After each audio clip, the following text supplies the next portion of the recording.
na newsroom sa buong Pilipinas. Ito ang Radyo Pilipinas News Update.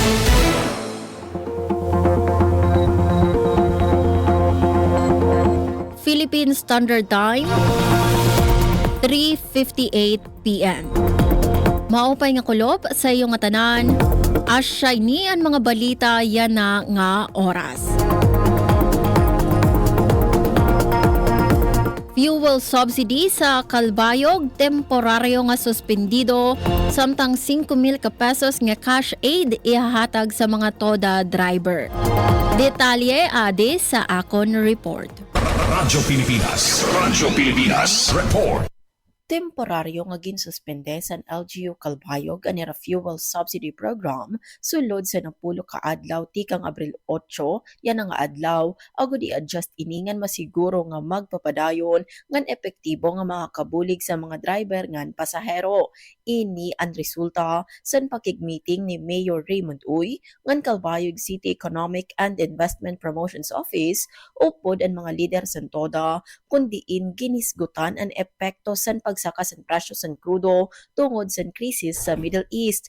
Samtang nakasuspende ang subsidy, maghahatag naman ang DSWD sa 5,000 ka pesos nga cash relief assistance sa kwalipikado nga tricycle drivers pinaagi sa AIX program lakip na ang mga miyembro sa TODA sa Calbayog.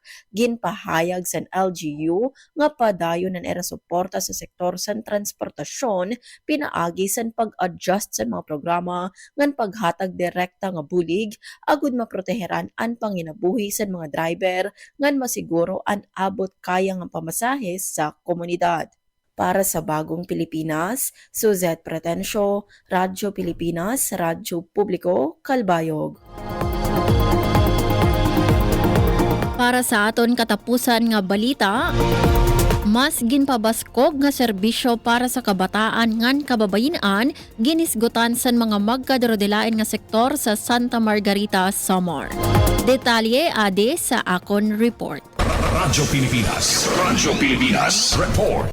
Ginpabaskog sa pamunuan sa gobyerno lokal sa Santa Margarita anira mga programa para sa kabataan, kababayen-an nga nutrisyon pinaagi sa ginbuhat nga joint first quarter meeting sa Local Council for the Protection of Children, Local Committee on Anti-Trafficking and Violence Against Women and Their Children, nga Municipal Nutrition Committee. Ginisgutan sa meeting ang mga pitad agud mapauswag ang serbisyo sa panlawas sa kabataan, maproteheran ang tungod sa kababayen-an ngan kabatan-unan ngan mahatagan san angayan nga buligan era mga panginahanglan. Ginpahayag sa mga opisyal nga an mas marig-on nga koordinasyon sa mga magkadarodelain nga sektor magahatag sa mas madagmit ngan epektibo nga pagresponde sa mga isyu sugad sa kamadarhog, trafficking ngan malnutrisyon.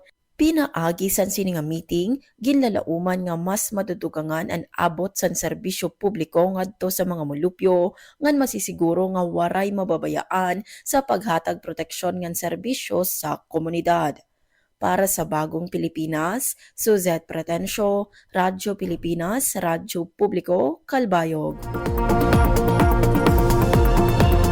Asya adon kabugusan sa mga balita yan na nga oras. Padayon kamo pamati sa DYOG Radyo Pilipinas, Radyo Publiko Calbayog para sa mga news updates. Ini si Suzette Pretencio para sa Radyo Pilipinas, Radyo Publiko. Mula sa pinakamalawak na news